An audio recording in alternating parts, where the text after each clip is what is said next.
Welcome back to Park Ranger Files. Today we are going straight into Skinwalker territory, and I am not going to sugarcoat it. 13 people, 13 encounters. None of them went looking for this, and none of them came back the same. Get comfortable, turn the lights down, and if you are new here, hit subscribe, because this one is going to stay with you. Story 1. My name is Delia Crowther, and I was 34 years old when this happened.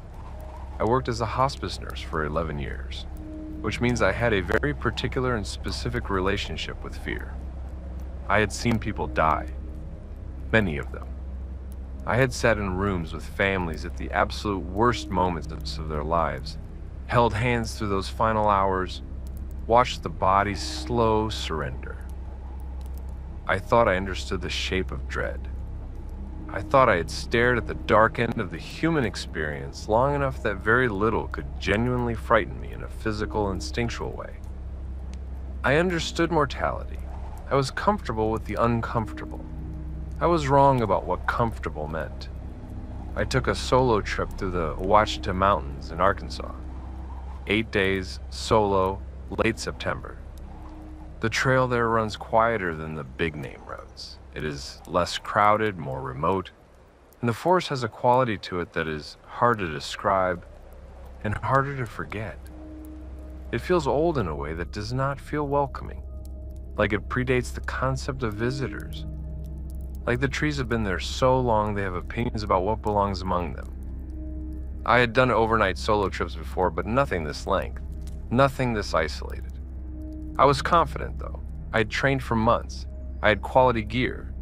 I had left my full itinerary with my sister and with a neighbor who had my emergency contacts in a sealed envelope on her kitchen table. The first 4 days were exactly what I needed. Hard miles, real silence, mornings where the mist sat low in the hollows, and the only sounds were my own boots and the drip of dew off the canopy above me. I was sleeping well. My mind was genuinely quieting down in the way that only sustained physical effort in genuine wilderness allows. I was doing what I came to do. I felt for the first time, in longer than I could say, like I was inside my own life instead of just adjacent to it. Day 5 was when I noticed the tracks. I was moving through a muddy section near a creek crossing when I saw prints in the soft bank. Bare feet, adult size, longer than mine, wide at the toes. No tread pattern, no sock texture, nothing. Just the impression of skin on mud. I crouched beside them for a while. They had been made sometime after the last rain, which had been the night before. They crossed the creek and went up the other bank and disappeared into the leaf litter on the far side. No more prints after that. Just the impression of someone who had crossed this creek barefoot after midnight in the rain and then walked into the forest. I told myself it was a local. Some people do hike barefoot. There are whole communities around it. I filed it in the mental category. Labeled unexplained, but probably fine, and kept moving. That night I set up camp on a flat shelf above the creek, well positioned, good drainage, nothing about it that should have felt wrong. I made dinner, hung my food bag properly, went through my routine. I was in the tent by dark and asleep quickly. I had been asleep maybe 2 hours when something woke me, and the thing that woke me was the smell. It was sharp and organic, almost ammonia adjacent, but with something underneath that was thick and earthy, like something wet and large and animal had been pressed against the tent wall from outside. Not a skunk, not a bear, not anything I had an easy comparison for. It was just wrong in the way that some smells are wrong at a cellular level before the brain has time to process them. I lay still with my eyes open in the dark and said nothing and did not reach for my headlamp.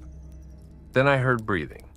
Not fast, not labored, calm and slow and steady, the way a large thing breathes when it is resting, when it is not afraid of anything because it does not need to be.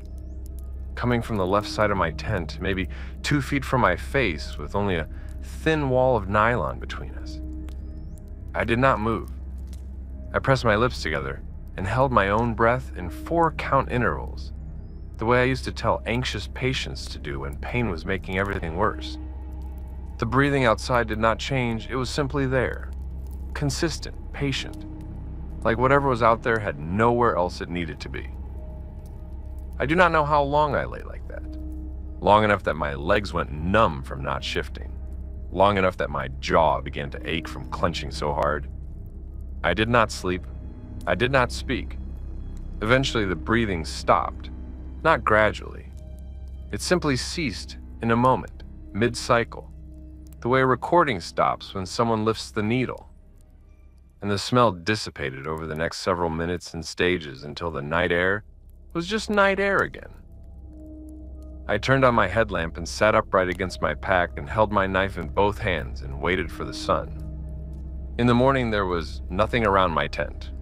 No prints in the dirt, no disturbed leaves. The ground outside was soft enough from the previous night's rain that anything of size would have left evidence. There was nothing. The only sign was my own footprints from the evening before and the absence of any others.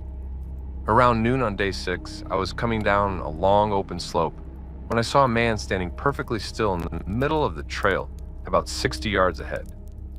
He was dressed in dark clothing with no pack, no water bottle, nothing attached to him.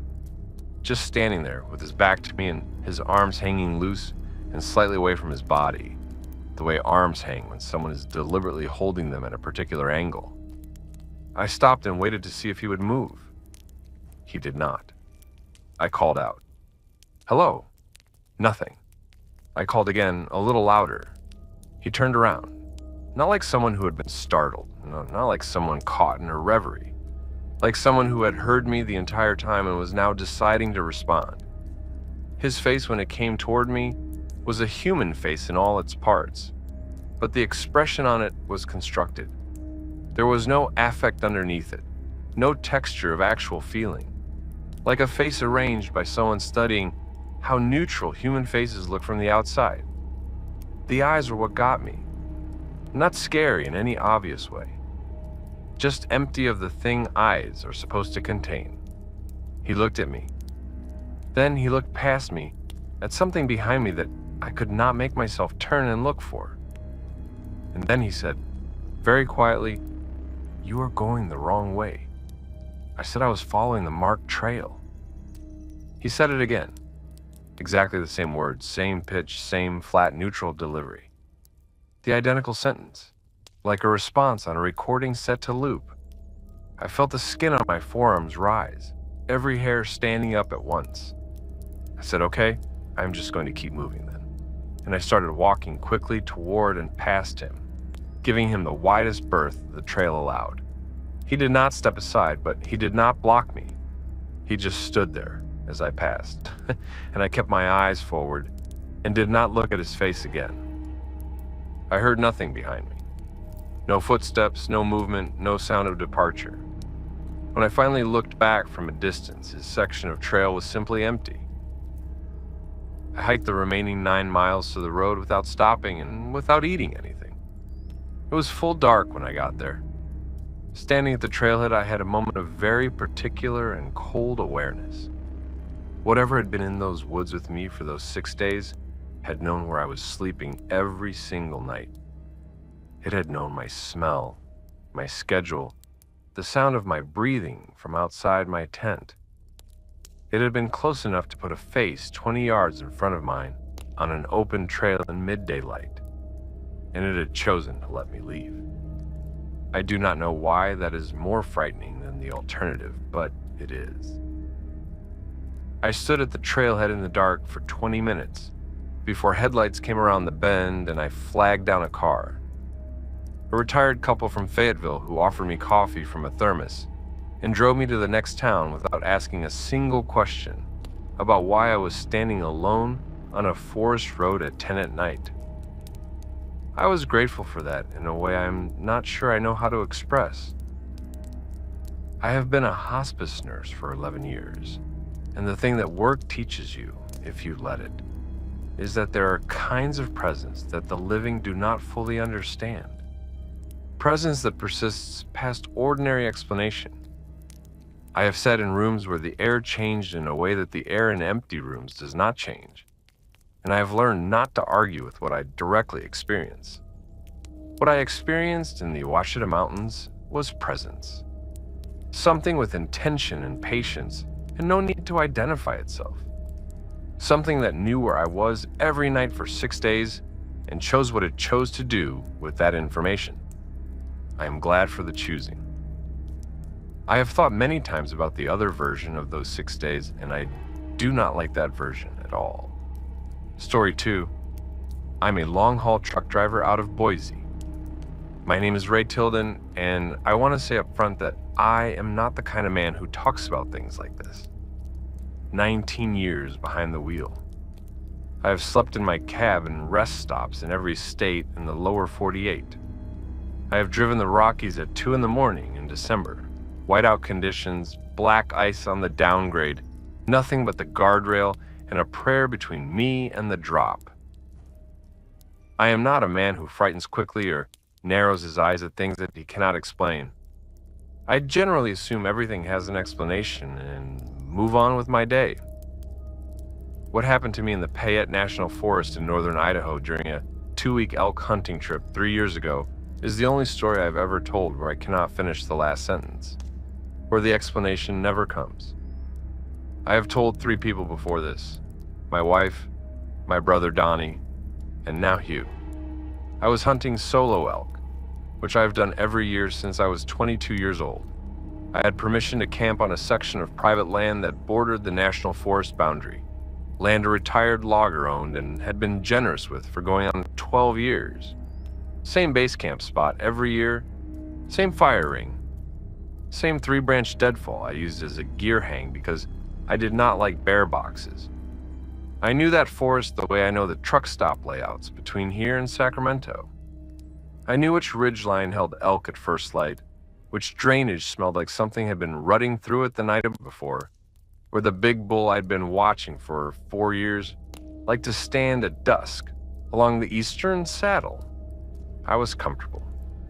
That may be the most important thing I can tell you. The first strange thing was on the 3rd morning.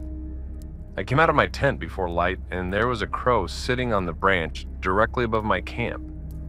Unremarkable on its own, but it stayed there. Did not eat, did not move, did not make a sound. I packed my kit, ate my breakfast, ran a gear check, and that crow sat on that branch and watched me the entire time. 4 hours I was in and out of camp that morning, and it never moved more than a few inches. I have been around birds my entire life. I know crow behavior. They do not sit still like that. They are restless, busy, argumentative birds. This one was none of those things. It was just watching me with one eye tilted toward me the whole time, like it had been assigned. When I came back that evening, it was in the same spot. I threw a stick at it. It hopped 2 branches over and went back to watching. On the 4th morning, it was gone without trace. That 4th night, I woke at some point well past midnight. The fire was cold ash. The forest had gone to that specific kind of quiet that hunters recognize from deer season. The held breath quiet before a big animal moves. Not peaceful quiet. Pressure quiet. The kind where the absence of sound has weight. I sat up in my sleeping bag and waited. Nothing for maybe 3 minutes, which felt longer. Then something stepped on the far edge of camp, in the tree line on the south side, and stopped. One single step. One pause. I had my rifle across my lap. I'm not going to pretend I did not. I reached slow for my battery lantern, turned it on, swept the tree line. Nothing. No eyes reflecting back. No shape, no movement. I sat with the light on for 20 minutes and heard nothing more. Turned it off. Something stepped again. Right where I had just shown the light. Same place. One step. Same dead stop. My throat did what it does when the body knows something the mind is still arguing with. That pattern continued for close to an hour. Single steps, widely spaced in time, circling my camp without ever completing the circle. Always stopping when the light came on. Always beginning again in the same area when the light went off. I held the lantern in one hand and my rifle in the other, and I waited for it to do something I could respond to.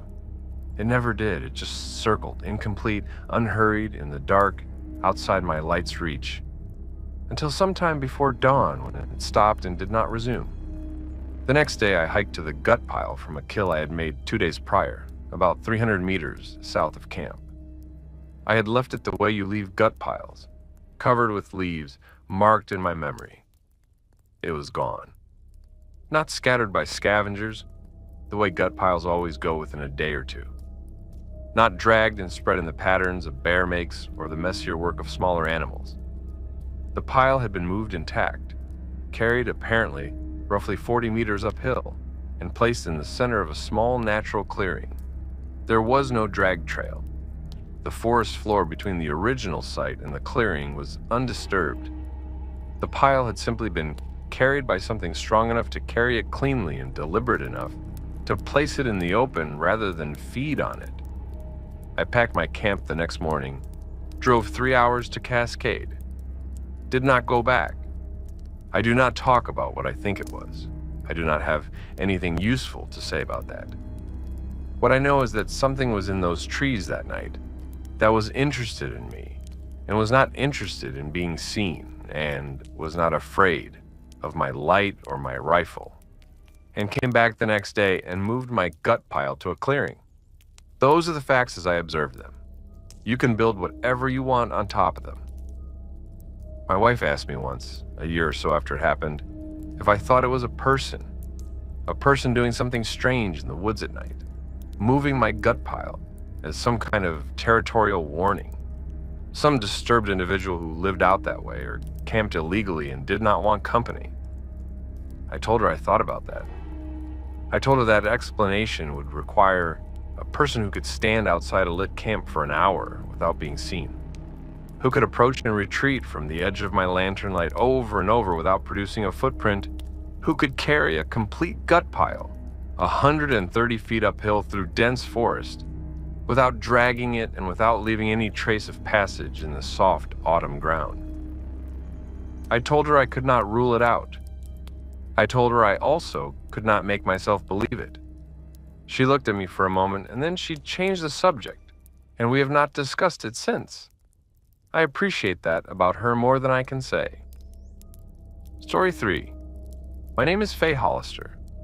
I am 46 years old, and I have taught 10th grade English at a public school in rural Kentucky for going on 16 years.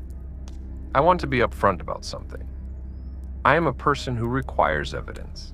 I like primary sources. I like documentation. I am deeply skeptical by nature of anything that cannot be verified, and I have very little patience for stories built on vibes and wishful thinking. I say all of that not to seem impressive, but because I want you to understand how much it costs me to tell this story. It does not fit my framework. It does not fit any framework I am comfortable with. I'm telling it anyway because I have spent 2 years sitting with it alone, and I think something in it needs to be said out loud. I went camping with my older brother Colt in the Red River Gorge area of the Daniel Boone National Forest in eastern Kentucky. 4 nights, a route he had done twice before and knew well. He is a serious and experienced outdoorsman, the kind of man who checks his gear twice and reads weather reports and has opinions about the differences between trail shelters. I trust him completely in the outdoors.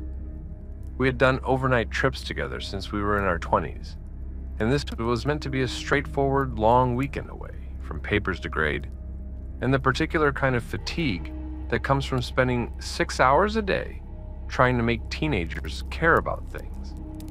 The gorge is beautiful. If you have not been, the Red River Gorge is a landscape of towering sandstone cliffs and natural arches and dense hardwood forest, with the river cutting through the bottom of it all. It feels ancient and honest. I loved it on sight. The first full day was everything I needed. Long miles, clean air. the honest satisfaction of physical effort. We camped the second night below one of the large natural rock shelters, one of the sandstone overhangs that the area is 100 miles from the nearest town known for. We were maybe 30 feet below it on flat ground. Colt built a fire, and we ate and talked, and it was genuinely good. Around 9 in the evening, Colt said he was going to hike up to the ridgeline to scout the terrain before it was fully dark, see what was above us. He told me he would be back in 20 minutes. He was gone for 45. I was not alarmed. Colt has his own relationship with time outdoors. I was reading with my headlamp when he came back into the firelight and sat down across from me. He was quieter than usual, not dramatically, just a degree quieter, and I know Colt well enough to notice the difference. I asked if he had seen anything good from the ridge. He said not much and stared at the fire. We sat for a few minutes, and then I looked at his boots. They were dry. He had been out for 45 minutes, on a route that crossed the wet drainage twice. I knew that drainage. We had come through it on the way in, and our boots had been wet for more than an hour afterward. The drainage is not something you get across without getting wet, and there is no alternate route. His boots were completely dry, clean even. He caught me looking, and we made eye contact, and I asked him directly what was wrong. He was quiet for a moment. Then he said that when he had reached the top of the ridge, there was a figure standing at the far end of the ridgeline, human in shape, standing on the rock face itself, which dropped off sharply on the east side, in a spot where standing casually would have required either real familiarity with that edge or a complete disregard for the drop. He stood there watching it for a while, waiting for it to acknowledge him or move in some direction. It did not. When he started walking in again along his route and looked back after a minute or so, it was gone. That was all he said. He did not say anything else about his boots. I did not ask. We turned in after a while. I woke up at some point in the middle of the night, not to any sound, just awake and staring up at the rock overhang 30 feet above us. The fire was low, but still giving off enough light to create some visibility. And there was a shape up on the overhang, crouched at the lip of the rock, in the shadow at the edge of the firelight's reach, exactly at the line where the light stopped, facing down toward us. I could not resolve a face. I could not see features. What I could see was the shape, roughly human, very still, orientated toward where Colt and I were sleeping. I shook Colt awake and pointed, and when he looked up, there was nothing there. No sound of anything moving off the rock, no clatter of gravel. The overhang was just an overhang. We sat back to back until dawn. Neither of us slept again. By 7, we were packed. We were at the trailhead by mid-morning and in the car before noon. Colt drove the whole way home without turning on the radio. In 16 years, my brother has never left the radio off. He talks constantly in the car. He talks more than anyone I know except my students. He has not mentioned that trip once since we got home. Not to me, not to anyone in the family as far as I know. He has not suggested another camping trip. He has not explained his boots, and I have not asked him to. I'm a person who teaches literature for a living, which means I spend a significant amount of professional time thinking about how stories work and what they mean and why human beings need them. I know that what happened in the Red River Gorge does not resolve the way a story is supposed to resolve. There is no explanation, no revelation, no final image that makes the preceding events make sense. What I have instead is my brother's dry boots and the shape on the rock above us and the way both of those things refuse to be explained and refuse to go away. I have thought about writing about it. I am an English teacher. Writing is how I process things. I have started 3 times and stopped 3 times because every version I write sounds like something I invented, and what happened to us was not invented. It was real, and it was in my brother's face on that drive home in a way I had never seen there before and have not seen since. Story 4. My name is Garrett Voss. I am 27 years old and I do HVAC installation in a small contractor business in North Georgia. I spent 11 days hiking a stretch of trail through the Cohutta Wilderness last spring, and I want to be upfront that I have no explanation for what happened out there. And I stopped trying to find one sometime around the 5th week after I got home. Some things just sit in you and do not move. The Cohutta Wilderness in the northwest corner of Georgia is serious backcountry. Deep creek crossings that will soak you past the knee in early spring, elevation changes steep enough to punish your knees onto the downgrade, and very little maintained infrastructure compared to the big-name trails. Most people do not go there because it requires more than most people are willing to put in. That was precisely why I chose it. I wanted hard and I wanted empty, and I got both. Days 1 through 6 were almost exactly what I'd hoped for. I was running a decent pace on tough terrain, sleeping hard, waking early, eating well. My mind was clearing out in layers the way it does when you have been physically active and genuinely alone for long enough. The noise in my head, the job noise and the money noise, and the low constant social noise that you learn to tune out, but that is always there. It was dissipating. By day 4, I felt genuinely at ease in a way I had not in months. Day 7, I crossed a high saddle between 2 ridges and descended into a narrow hollow that runs tight between steep walls with a fast creek at the bottom. Cold in there even in late spring, the kind of place where the sun only hits the floor of it for a few hours in the middle of the day, and the rest of the time it sits in its own shadow. I set camp on a flat bench above the water. Good camp, solid ground, nothing obviously wrong about the spot. That evening I noticed the birds stop.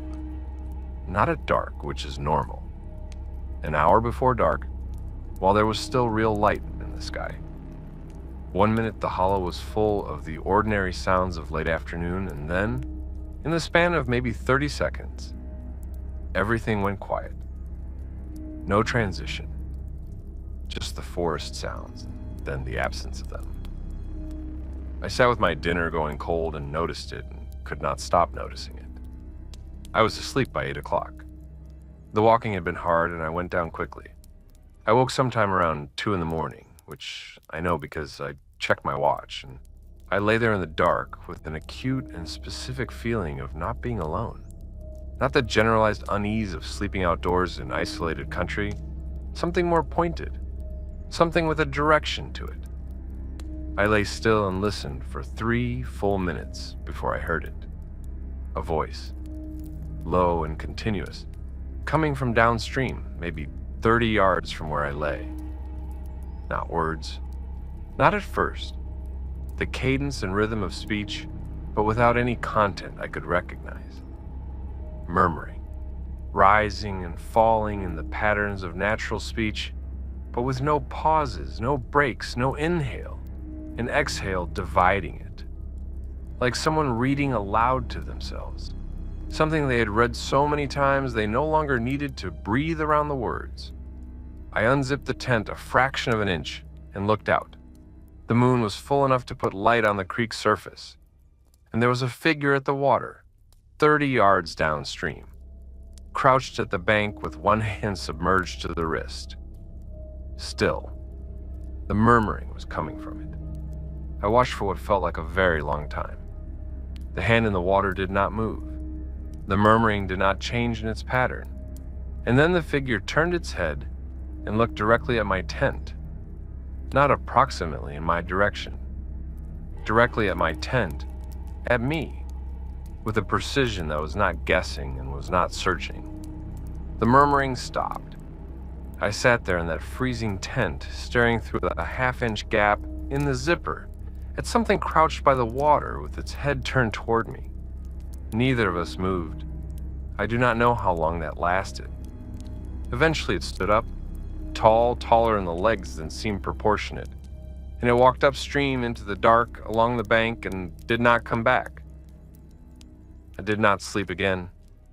I sat in my tent with my knife out and watched the tent walls until the light came. Then I packed and moved without making breakfast, without stopping for 6 hours straight, until the trail brought me back to a section I recognized as close to the trailhead. I ate sitting in my car in the parking lot with the doors locked before I started the engine. Story 5. My name is Tessa Birchwood, and I am a geological survey technician. I spend a significant portion of my professional life outdoors, often alone, often in areas that most people would call remote. I am trained in wilderness first response. I carry the right gear and I know how to use it. I have been doing backcountry fieldwork for going on 9 years, and I do not, as a general rule, rattle easily.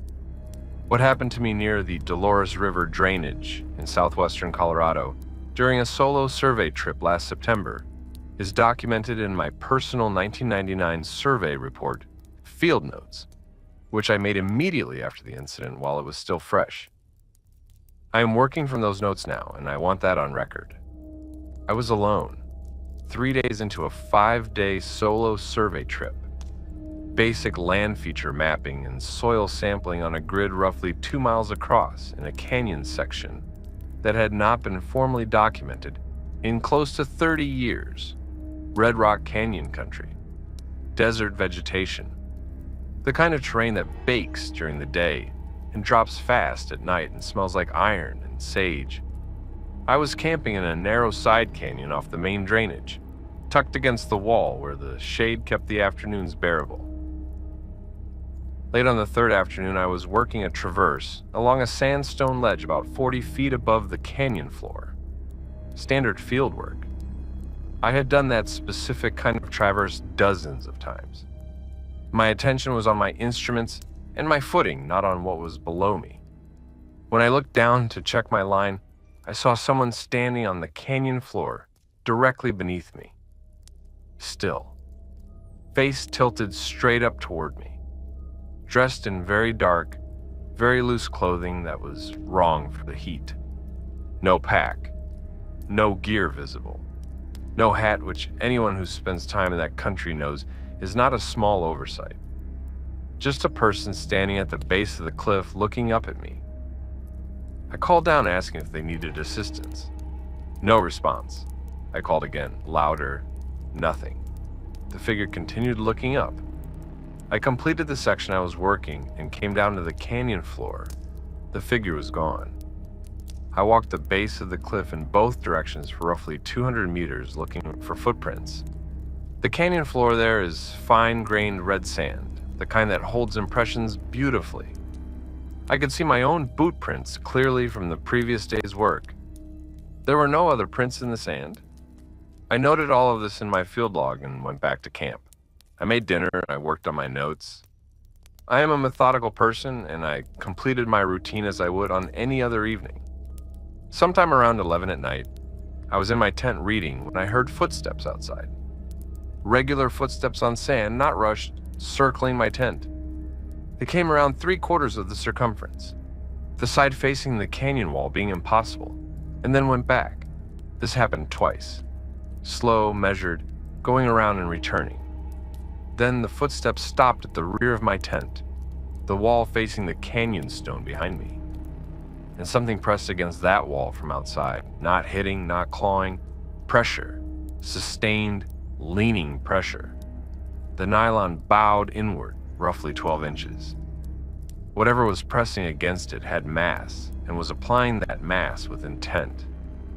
It held that position for approximately 30 seconds and then withdrew. I had my satellite communicator out and I ran through my options. I initiated a non-emergency check-in message with my contact, just to have them aware and have a timestamp. Then I sat with my back against the opposite wall and held my Leatherman and waited. No more footsteps, no more pressure, nothing. In the morning, the sand around my tent was undisturbed. No prints, no mark on the ground from the pressure that had pushed a foot of give into my tent wall. The canyon was just a canyon. I have no category for this. I document what I observe. I do not speculate on causation when causation is not established. What I observed is what I described. I cut my trip short by 2 days. When I reached Durango, I sat in a diner and drank 3 cups of terrible coffee before I could think clearly enough to write up my trip report. My field notes from those 3 days in the canyon are the most technically precise notes I have ever made on a job. Every observation cataloged, every measurement recorded.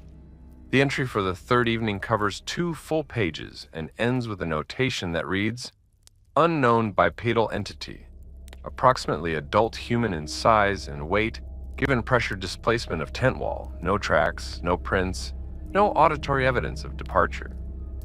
I have never used the phrase unknown bipedal entity in a field report before or since. It is not language I'm comfortable with. But I looked at the alternatives, and none of them fit the data.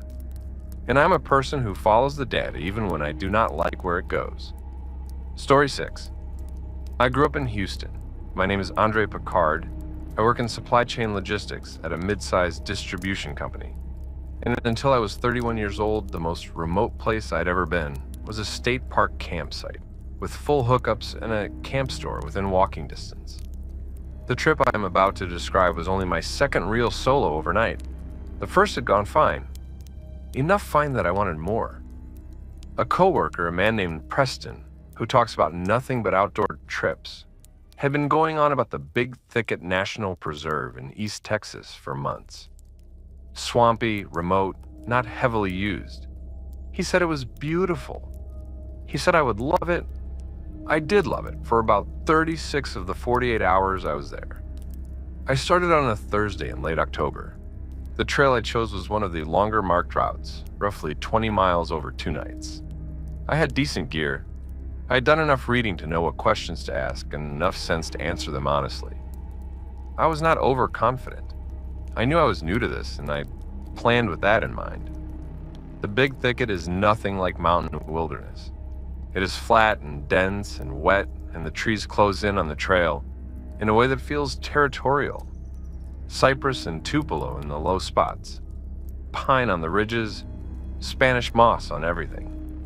The birds there sound like they were designed by something that wanted to set a mood. I genuinely loved the first day and a half of it. The smell, the sounds, the feeling of moving through something alive and old and indifferent to human presence.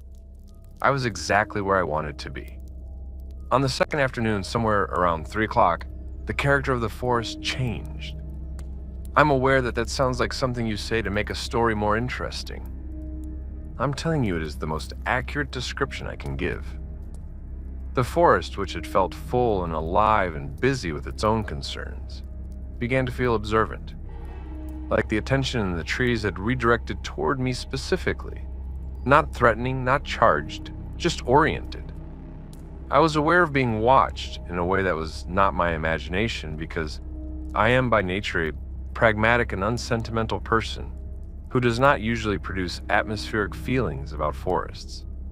I stopped to fill my water filter at a low drainage crossing, and while I was crouched there, I looked across the channel and saw a figure between 2 large cypress trees, maybe 25 yards away, standing still in the cypress shadow.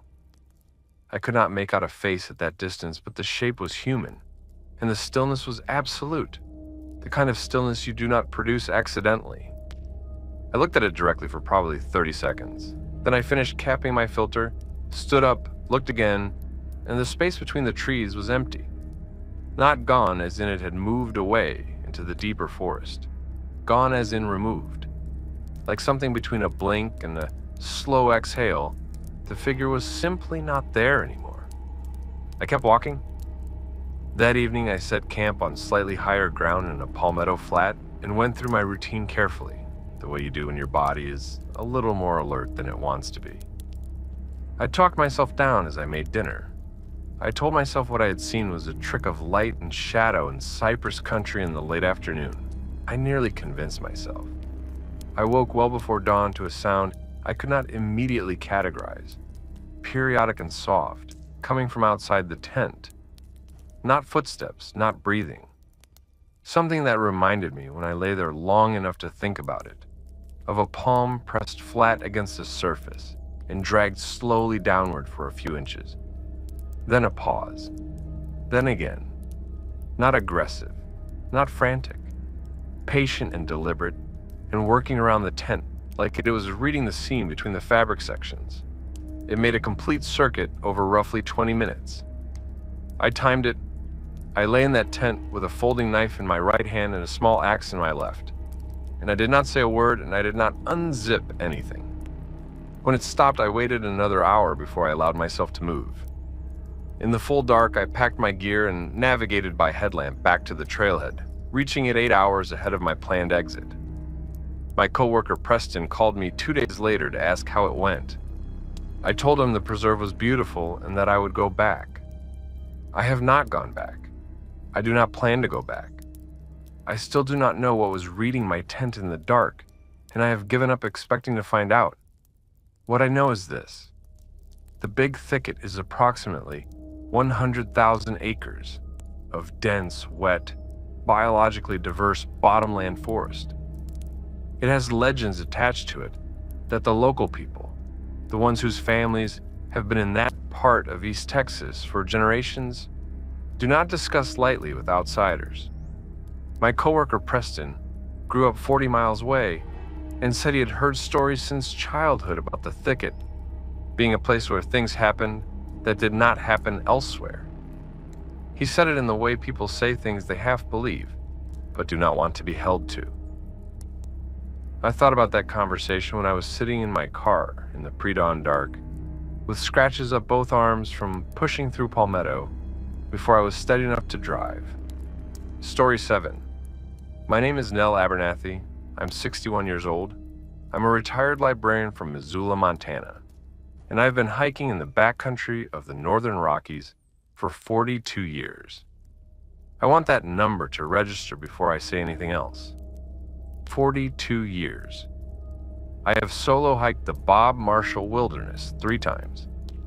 I have done solo routes in the Beartooths and the Absarokas and sections of the Continental Divide that are not on most people's 100-mile hikes radar, because they are not the kinds of places most people choose to go alone.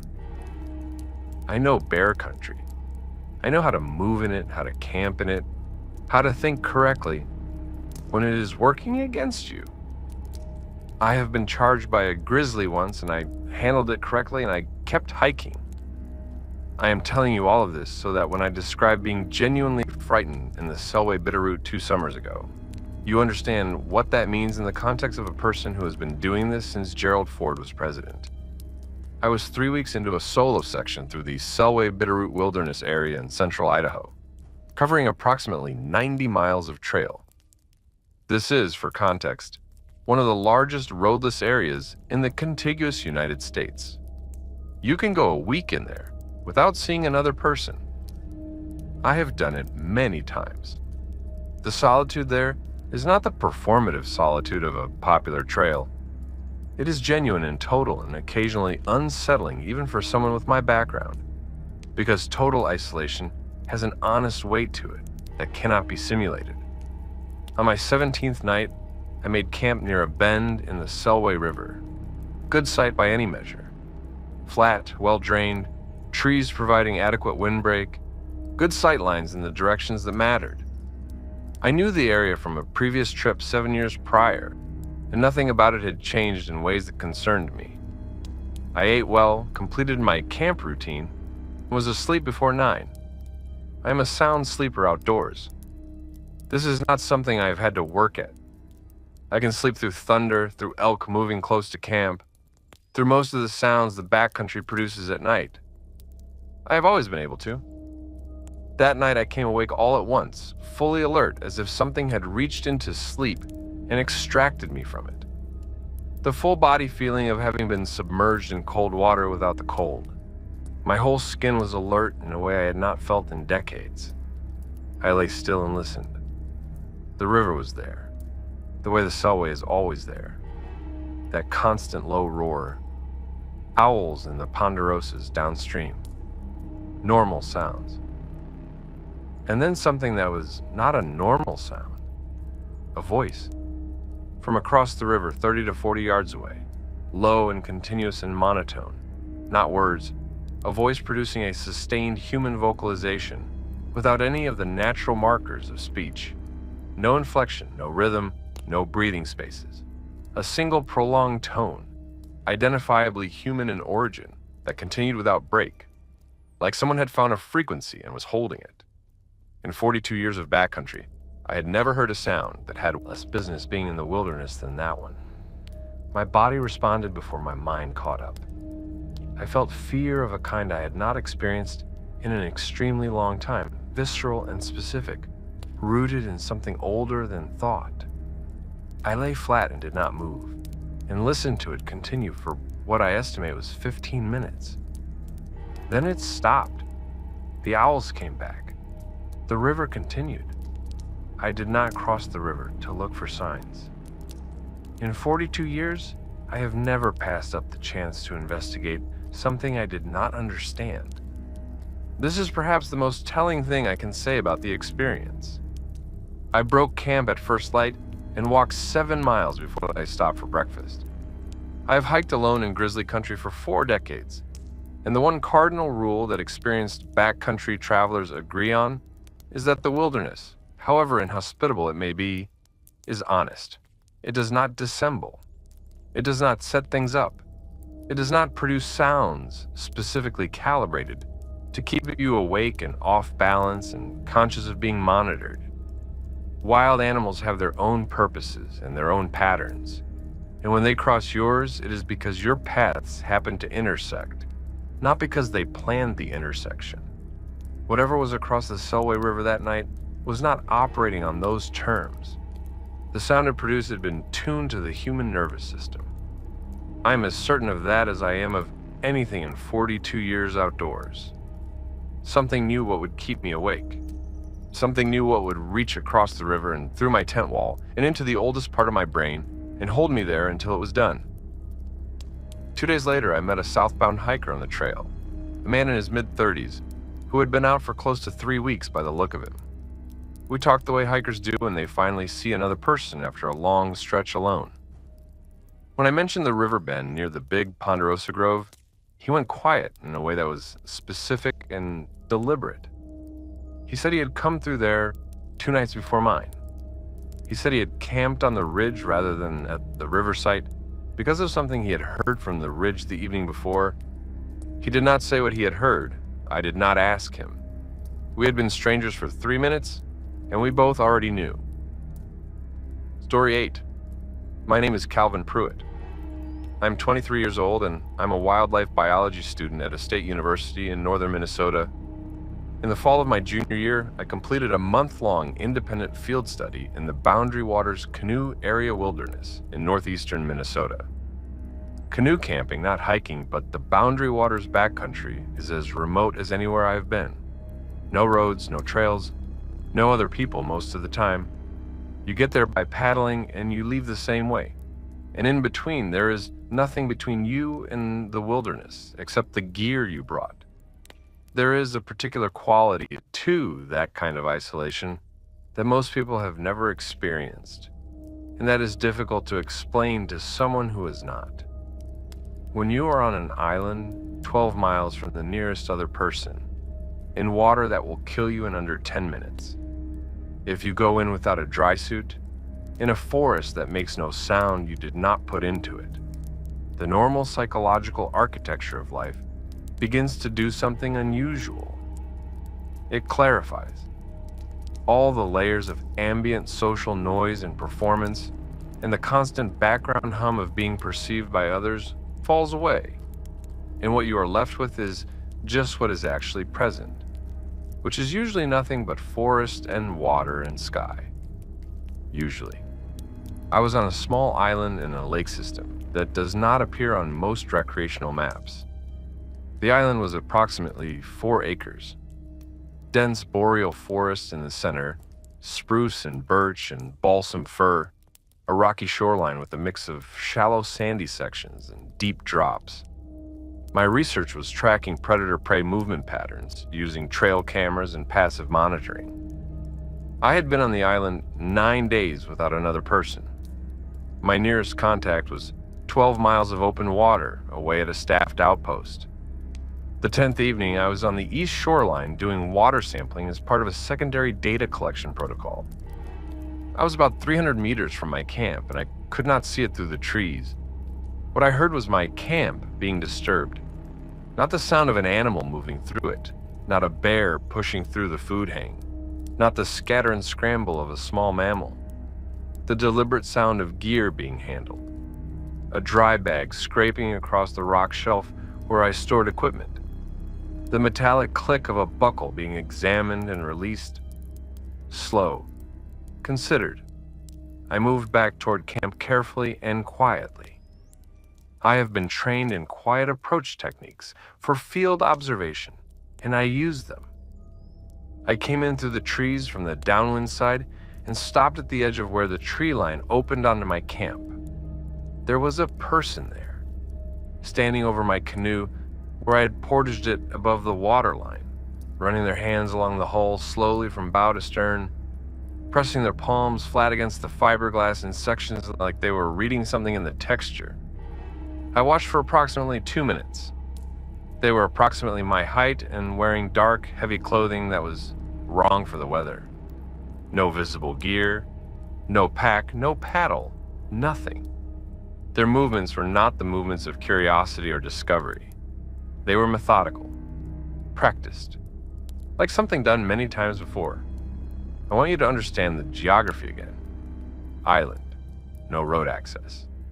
To reach my camp, this person would have had to arrive by water and land on the island without me hearing them. I had been in the area for 300 meters, not miles. The lake around the island was calm that evening, and the rock shoreline would have produced audible noise from any boat landing. I heard nothing.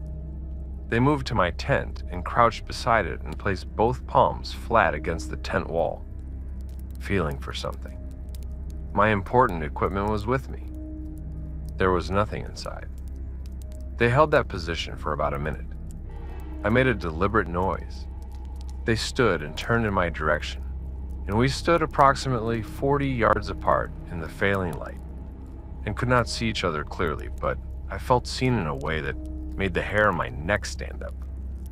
Then they turned and walked toward the north shore of the island at a pace that was not running but was direct. I heard them reach the shoreline. Then nothing. No paddle, no hull noise, no splash. Silence. I went to the north shore in the morning. Soft mud at the water's edge, the kind that would record a boot print from across the room. Nothing. My own prints from a previous survey, clearly dated by rain weathering. Nothing else. No marks from a hull being pushed off the mud. No trail from the shoreline into the forest or back. 2 more nights on that island as protocol required. I pulled my canoe inside my tent with me and sat against the far wall with me bear spray and a headlamp and did not sleep at all. Nothing approached again, but the island felt different. Like the density of attention in it had increased. Like being watched from every angle at once by something that did not need to get close. I filed an incident report. I graduated. I'm currently reconsidering my career trajectory. There is one detail I left out that I have not told anyone because it sounds the worst of all the things that happened on that island. When I went to the north shore in the morning looking for evidence of a landing, I found nothing on the mud. But on the rock shelf above the mud line, where the shoreline rose to a natural low bluff maybe 4 feet above the water, there was a print. Single. Barefoot. No shoes. Pressed into a thin lichen layer on the rock surface with enough force and duration to leave an impression, the way you leave an impression in damp earth, except this was in lichen on granite. I photographed it. I have the photograph. I have shown it to 2 people, and both of them said it could be anything. I know what it looks like. Whatever came to my island that night, whatever examined my canoe and pressed its palms against my tent wall, had crossed 12 miles of open water without a boat. I have thought about what that means for a long time, and I have not arrived at anything I'm comfortable with. Story 9. My name is Lee Carver. I'm 31 years old, and I have been a competitive endurance runner for 7 years, which means I spend a significant portion of my life moving through wilderness terrain alone and in conditions that would put most people in a very bad mood. I'm comfortable alone in the backcountry, more comfortable than I am in most social situations, if I'm being honest. The Weminuche Wilderness in Colorado is a place I know well. I have run through sections of it 5 or 6 times over the years. The route I was on last fall was 61 miles over 3 days, solo, self-supported with a light bivy kit, and enough food to manage the caloric deficit. Everything about the first 40 miles was textbook. Cold mornings, big views, good water sources, no one else on the trail. I was running well and thinking, well, in that particular state that long, sustained movement produces where the unnecessary noise of daily life has been shed, and what remains is just motion and landscape and a kind of clarity that I have never found any other way. Somewhere around mile 43, I passed a woman sitting on a large, 100-foot tall tree granite boulder on the edge of a high meadow at roughly 12,000 feet. She had a day pack and a camera, and she waved when I came by. I waved back. We did not speak. That was the only human contact I had the entire trip. About an hour later, I was descending into a forested drainage, moving well, covering ground at a solid pace. The trail there is open and easy to read, one line through the trees without branches or confusing intersections. There is one way in and one way out of that drainage from above. I saw the woman ahead of me on the trail, same jacket, the gray one with the yellow panel on the left shoulder, visible from 40 yards. She was walking away from me on the descent at a hiker's pace, not a runner's pace. The geography makes this impossible. She had been sitting on a boulder when I passed her. I had been running the whole time between that boulder and this point. The trail did not branch. There was no shortcut, no parallel route, no way to get from that boulder to a point ahead of me in the time it had taken me to cover the distance. I had been moving at approximately 9 minutes per mile. She had been sitting still. I slowed down and watched her from 60 yards back. Normal gait, normal stride. She did not look back. I maintained that distance for about 10 minutes, watching the trail ahead of both of us. Then the trail curved around a boulder field, and when I came around that curve, she was not there. The trail ahead was open for a quarter mile with no obstacles and no cover. Nothing moving in any direction. I did not slow down. I have spent a long time since trying to find a version of the boulder meadow encounter that is internally consistent and does not require me to accept something I have no category for. The closest I have come is this. I was wrong about the jacket. I misidentified the yellow panel from 40 yards in a meadow at altitude where the light is particular and can do strange things to color. The woman I passed on the boulder was not the woman I saw on the trail below. They were two different people, and I simply misidentified one for the other. This explanation requires me to have been wrong about something very specific that I was looking at directly from close range. It requires the trail below the boulder to have branched in a way I do not remember it branching. It requires me to have misjudged the pace differential between a runner and a seated hiker. I have told myself this story many times. I do not fully believe it. I covered the remaining miles and reached my bivy site by mid-afternoon. I ate, I went horizontal. I was asleep before the sky finished darkening. Sometime after midnight, I woke up.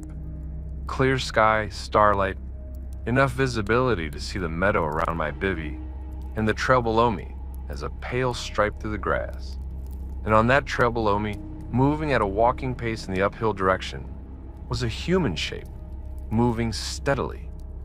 No headlamp, no noise, just a shape moving up the trail I'd come down 12 hours before. I watched it until it moved into the trees and was gone. I lay there for a long time thinking about what I was willing to do with that information, and concluded I was not willing to do anything with it. I was at my car before first light and drove back to Denver, white-knuckling the wheel until I felt my hands relax somewhere around the edge of the city where the lights came back. I have done that drive many times coming back from routes in the Weminuche, and it usually takes about 3 hours, and I usually feel good the whole way. tired and satisfied and already thinking about the next trip. That drive, I could not think about anything except the shape on the trail and the shape in the meadow below my bivvy, and the way neither one made any sound when it moved. The way both of them tracked me without explaining themselves. I have 7 years of running in wild places, and I have 7 years of running in wild places, and I have 7 years of running in wild places, and I have 7 years of running in wild places, and I have 7 years of running in wild places, and I have 7 years of running in wild places, and I have 7 years of running in wild places, and I have 7 years of running in wild places, and I have 7 years of running in wild places, and I have 7 years of running in wild places, and I have 7 years of running in wild places, and I have 7 years of running in wild places, and I have 7 years of running in wild places, and I have 7 years of running in wild places, and I have 7 years of running in wild places, and I have 7 years of running in wild places, and I have 7 years of running in wild places, and I have 7 years of running in wild places, and I have 7 years of running in wild places, and I have 7 years of running in wild places, and I have 7 years of running in wild places, and I have 7 years of running in wild places, and I have 7 years of running in wild places, and I have 7 years of running in wild places, and I have 7 years of running in wild places, and I have 7 years of running in wild places, and I have 7 years of running in wild places, and I have 7 years of running in wild places, and I have 7 years of running in wild places, and I have 7 years of running in wild places, and I have 7 years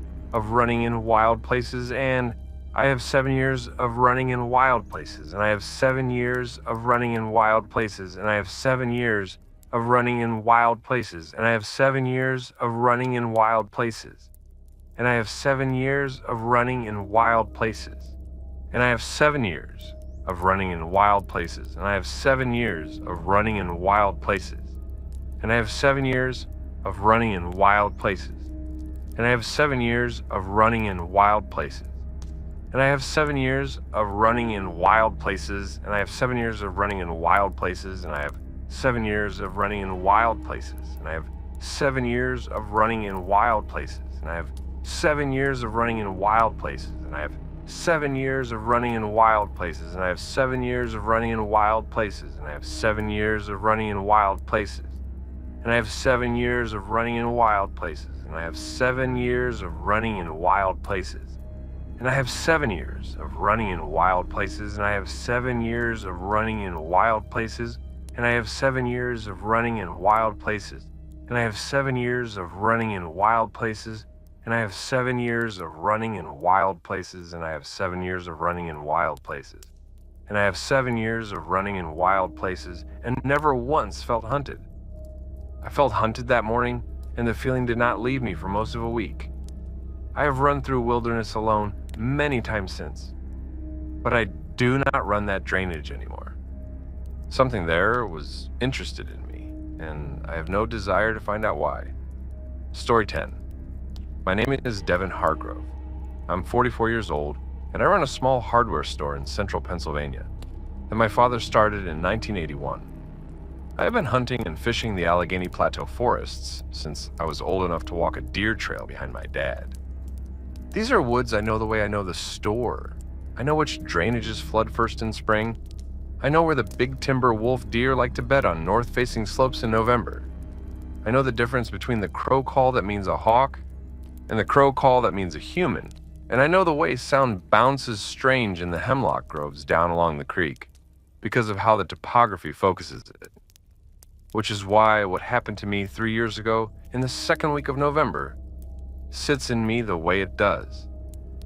It is not something that happened to me in a place I was unfamiliar with or in conditions I was unprepared for. It happened in a forest I have spent 23 consecutive November deer seasons in. It is the only hunting story I have that I do not tell at the camp. I was in my ladder stand before sunrise. Cold morning, heavy overcast, almost no wind. I had been in that stand hundreds of times. I know the sight lines from it in every season and every light condition. I sat for about 3 hours and saw nothing exceptional, which is more than acceptable in deer season. And then around 9, I began packing up to move to a different position. The smell came first. Not from something moving through, From something stationary in the hemlock grove about 40 yards south of my stand, hunters know animal smells, musk and urine and the deep glandular scent a buck makes in rut. Bear, which has its own specific presence that you do not forget once you have smelled it. This was none of those. It was biological and large animal adjacent, and entirely wrong. Heavy and sharp at the same time. Like decay layered under something alive that had no business being alive in that combination. It came from a fixed position in the hemlocks, and it did not move. I climbed down with my rifle and approached. The hemlocks in that grove come down so low, you have to duck under the outer branches to get through, which creates a kind of enclosed space underneath that the sun rarely reaches. Between two of the oldest trees, in a patch of perpetually damp, bare ground, there was an arrangement. That is the best word I have. Not a pile, not a scatter. An arrangement of small animal bones in a rough circle with the larger elements at the perimeter. Inside the circle were tufts of fur from at least 3 different animals, pressed flat against the ground. In the center was a bird's wing. Red-tailed hawk from the size and the coloration, a full wing with the feathers intact, positioned upright with its base pushed into the dirt so it stood. The smell was strongest here, sharp and wrong and alive. I was looking at this arrangement and processing what I was looking at when something moved deeper in the hemlock grove. Not a crashing movement, not startled movement. A slow, deliberate relocation of something large from one position to a slightly different position. And with the movement, the smell spiked, the way a disturbed musk gland spikes when an animal is alarmed. Except this was not musk.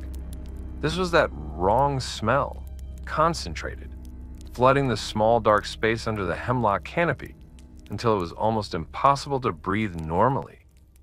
I backed out of the hemlocks, walking backward with my eyes on the trees and my rifle up. I backed all the way to my stand, turned, and walked back to the road. I've thought about that arrangement of bones and fur and the wing in the center of it many times since.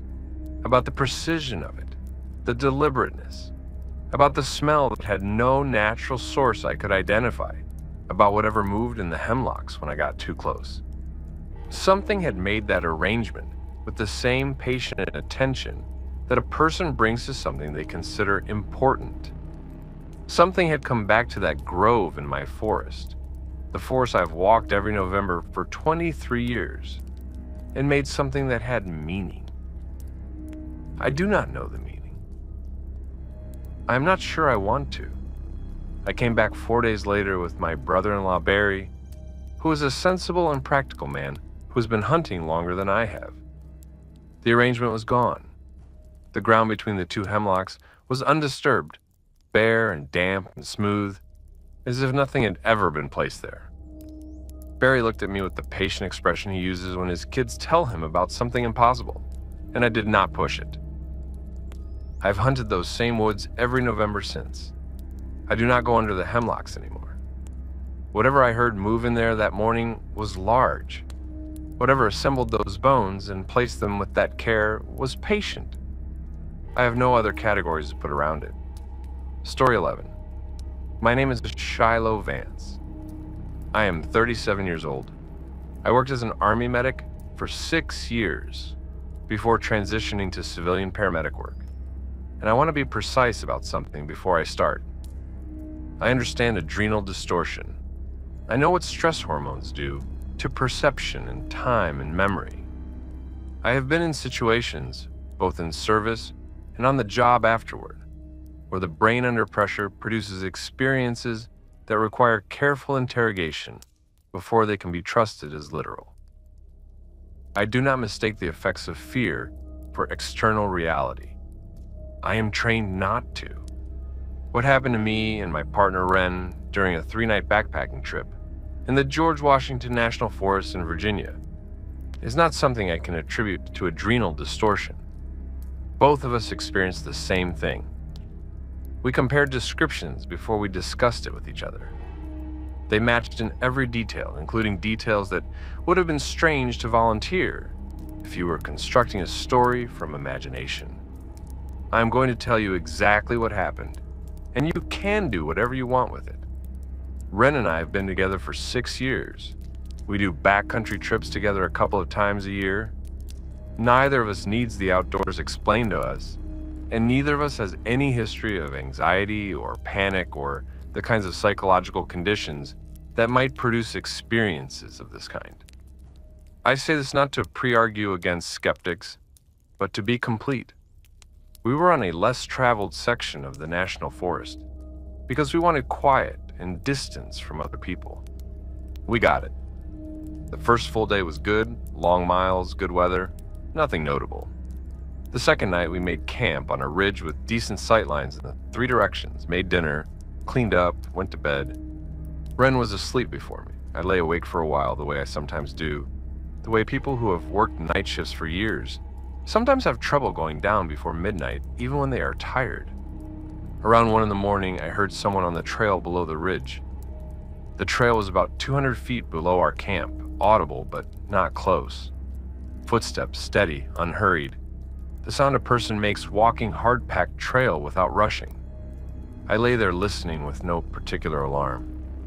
Even at 1 in the morning, a hiker moving at night is not unusual. Some people prefer the cool. The footsteps stopped, and a voice spoke. Not loudly, not to us, not projecting up the ridge. More like someone talking to themselves. And it was wrong in a way I'm going to try to describe accurately. Not wrong in language, not wrong in tone or volume, wrong in quality. The sounds were almost right. Almost the sounds a human voice makes. But the vowels were marginally too long, and the consonants had a softness at their edges that real human consonants do not have. Like a very good approximation of human speech, assembled by something that had studied it carefully, but had never produced it from the inside. I have worked in emergency medicine long enough to have heard a lot of voices in a lot of conditions. I have never heard a voice that produced in me the specific cold certainty that what I was hearing was not a person. I woke Ren. She listened. She looked at me with an expression that I had never seen on her face before in 6 years, and the expression said the same thing mine said.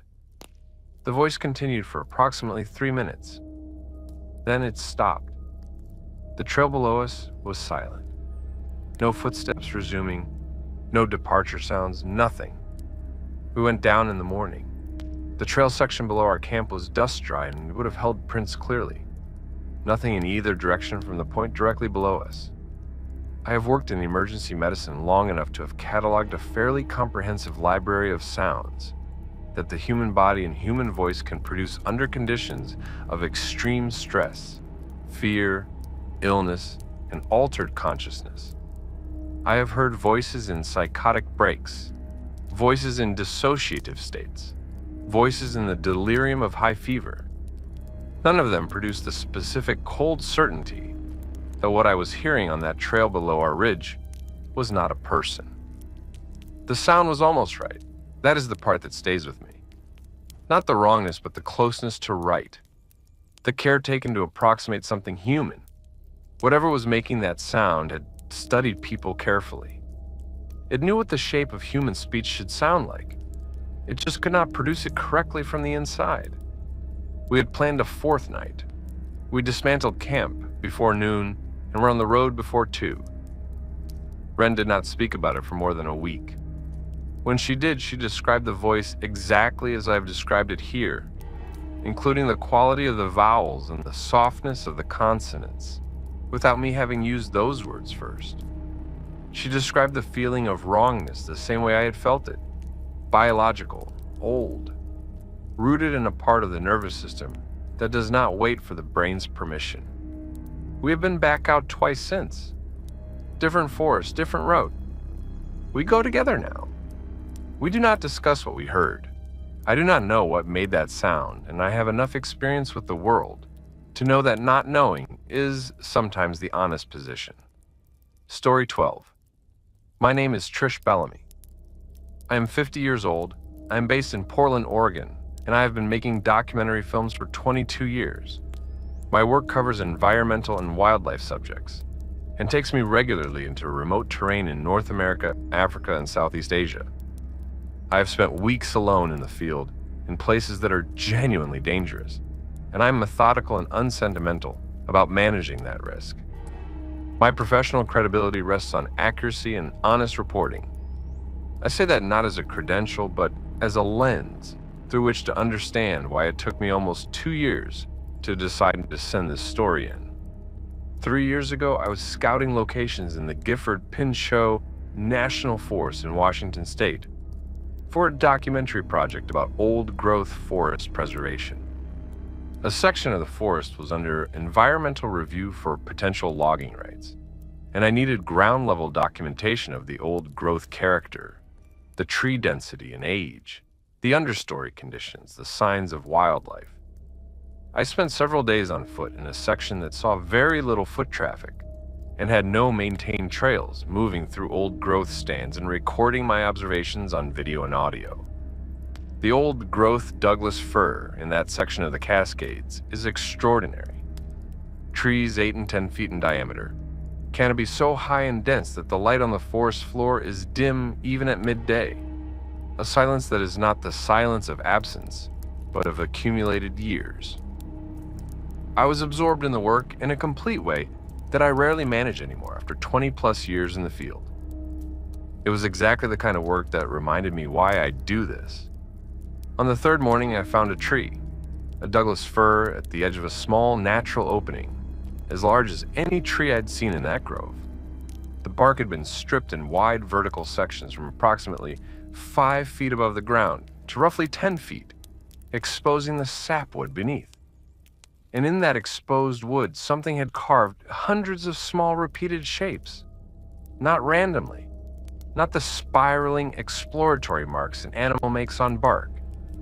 The same shape precisely reproduced, covering every square inch of the stripped area in a dense, deliberate pattern, angular like a highly stylized letter or glyph, but not from any writing system I had ever encountered, and I have spent time in enough parts of the world that my reference base for writing systems is not small.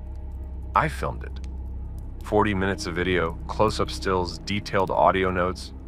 The carvings were clearly old, weathered deep into the grain of the wood, the edges of each mark rounded and gray with years. But there were newer marks at the edges of the carved area, cleaner, lighter in color, without the deep weathering. Someone had been adding to this tree recently. Someone had been coming back to this tree for years, possibly decades, and continuing the work. I did not camp in that section of the old growth that night. I moved downhill to a flat section on the far side of a creek. I set up my camp with my recording equipment running because I am a documentarian by instinct, and when something interests me, I try to capture it. The footsteps started sometime after midnight. Not one pass, not the movement of an animal working a circuit. Multiple passes from multiple directions, coming from the northeast, then the south, then the west, circling my camp at what I estimated as a 100-yard radius, and moving with intent that had no name I could apply to it. I sat in my tent with my recorder running and did not go outside. I reviewed the recording the next morning. Multiple passes of footsteps, clearly audible. And underneath the footsteps, at a point around 3 in the morning, something else, faint, tonal, rhythmic in the same way the carvings on the tree were rhythmic. A repeated low sound at precise intervals.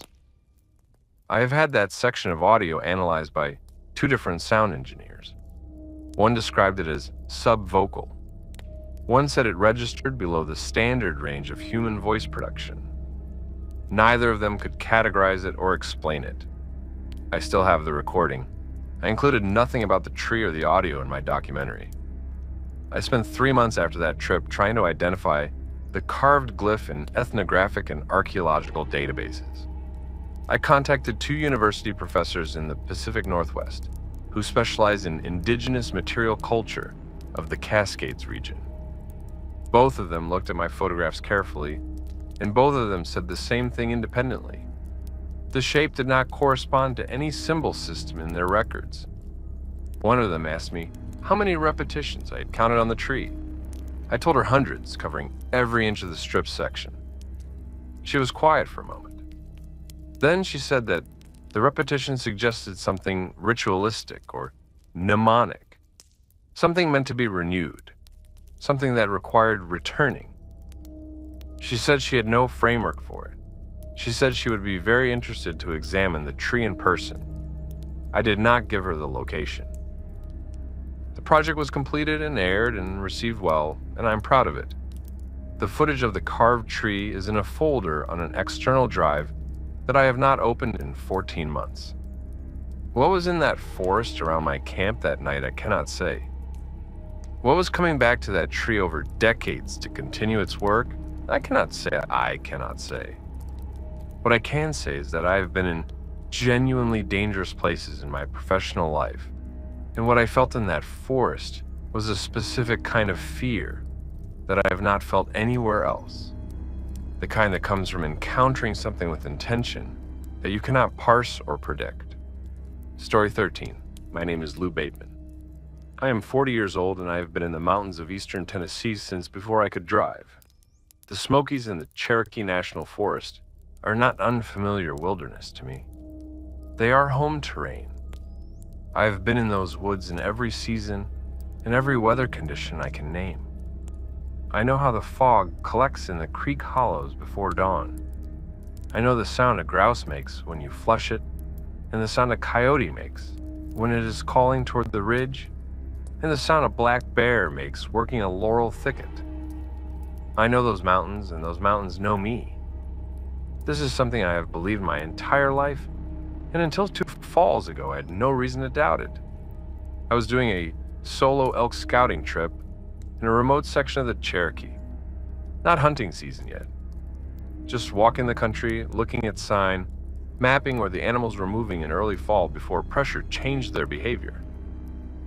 I'd done a version of the same trip for the previous 3 years, refining my understanding of a particular corridor between 2 ridges where the elk seemed to move consistently. I knew the route well. I had a stand tree picked out already and several good observation spots, and the whole thing was as comfortable as something done in familiar country with time and care can be. On the second day, I was moving through a narrow section of trail between 2 long parallel ridges, heading toward a saddle I always stopped at because there was a reliable spring there.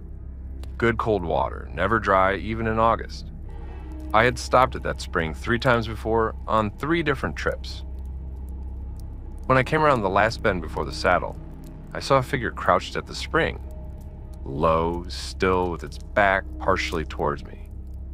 At first I thought deer. The stillness and the low posture suggested it. But the shape was wrong immediately, wrong in the torso and wrong in the arms, which were too long and hanging at an angle that deer limbs do not produce. I slowed down and came forward carefully, the way you do when you are approaching something in the wild before you have identified it.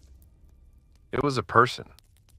A man, I assumed from the build, crouched at the spring with both forearms submerged to the elbow in the water, completely still, not drinking, not washing, not in any visible distress. Both arms in the water up to the elbow and his weight forward on his knees. His clothing was dark and heavy, like work clothes, inappropriate for the temperature. He had no pack, no gear of any kind that I could see. He was facing slightly away from me, and I could see the back of his neck and the angle of his shoulders. I said, "Hey." And something happened in his stillness that I'm going to try to describe correctly. He did not startle. He did not pause the way a person pauses when they are caught in a moment of concentration. Instead, the quality of his stillness changed. It shifted from the stillness of something at rest to the stillness of something that has been discovered and is deciding what to do next. Like a switch thrown. Like the inside of the stillness changed, even though the outside of it had not. If you have spent enough time hunting, you know, the moment a deer realizes it has been located. The freeze before the bolt. This had that quality, but contained, controlled. I came a little closer and said something else. I asked if he was all right, and he turned his head and looked back at me over his shoulder. I am going to tell you what I saw, and I know exactly how it sounds, and I'm telling it to you anyway, because it is what happened. The face that turned and looked at me was assembled correctly. Eyes, nose, mouth, jaw, ears, all the components of a human face. But the arrangement of those components was wrong. Not dramatically. Not in a way that would photograph as strange or that you could point to in a still image and say, there, that is the wrong thing. It was wrong in the way a photograph of a familiar place is wrong, when you realize the light is coming from a direction the sun is never in. Subtly, specifically, impossibly wrong. The spacing between features, the depth behind the eyes, the angle of the jaw relative to the ear, a face put together by something working from a description rather than an experience. I looked him straight in the eyes, or what should have been the eyes, and I said clearly and quietly, I see you. I have thought about why those 3 words came out and not others. I think some part of me that is older and less verbal than the thinking part knew exactly what was required. Not a challenge, not a question, just a statement. Acknowledgement. I see you. He looked at me for another 3 seconds or so. Then he turned back toward the spring, withdrew his arms from the water slowly, and stood up. He was tall in a way that the crouching had concealed. Too tall in the legs, or at least differently proportioned from what the body expects of tall. He walked upstream along the creek bank into the birch trees, and I watched him until the trees closed around him. I sat down on a rock at the edge of the trail, and I did not move for a long time. When I finally stood up, I turned around and walked back the way I'd come. 8 miles to the truck, every step of it feeling like something was behind me at exactly the right distance. Not closing, not falling back, staying at the perimeter of whatever it was comfortable with. I got in my truck and I drove home, and I sat in my driveway for a while before I went inside. I go back to those mountains every fall. I scout that corridor every year. But I take a different route to the saddle now, a longer way around that avoids the spring, and I have not been back to that water since. Sometimes in the right light from the ridge above, I can see the spring below me through the birches. And sometimes there's a shape near the water that is not a deer and not a tree and is not anything I can name. I have been asked by the few people I have told this story to whether I think what I saw at the spring was dangerous, whether I think it meant me harm. I have thought about it for 2 years. My honest answer is that I do not think harm is the right frame. I do not think whatever was at that spring was interested in me the way a predator is interested in prey. The calculation behind those eyes, the one I could almost see working when it looked at me, was something else, something older than harm. It was assessing me the way you assess a thing you have seen before, but are still curious about. Like a curiosity so long established, it has worn smooth. Like something that has been watching our kind walk through these mountains for longer than we have been naming the mountains, and finding us still, after all that time, worth watching. I grew up being taught these mountains by my father and his father before him. I was taught to move in them with respect, not reverence exactly, but a working acknowledgement that the land and everything on it predates me and will outlast me and does not require my opinion of it. I think whatever I saw at that spring operates on a version of that same understanding. It has been here longer than the names we have for this place. It will be here long after my family has stopped hunting these ridges. And every now and then, when the fog sits right in the birches and someone comes through the saddle the way I came through it that October morning, it crouches at the water and it watches. That is what I think. I have been wrong about things before. I do not think I am wrong about this one. I look at it without looking away, and then I keep walking. That is all I have learned to do. That is all 13 for today. We want to know which one got into your head. Leave a comment right now and tell us. Was it the voice that almost sounded human? The face at the spring that was assembled wrong? The tree with carvings going back decades? The figure at the creek that would not look away? Drop it in the comments below. We read every single one of them. This channel exists because people send us their stories, and because you listen to them. We are grateful for both. If you are new here, please subscribe right now. We release new stories every week, and what is coming in the next few episodes is some of the most unsettling material we have covered. You do not want to miss it. And if you have your own story, something from the wilderness, something you saw or heard or felt that you have never been able to explain and have never told anyone, the link to submit is in the description. Your account might be exactly what someone else has been trying to find the words for. Send it in. Stay careful out there.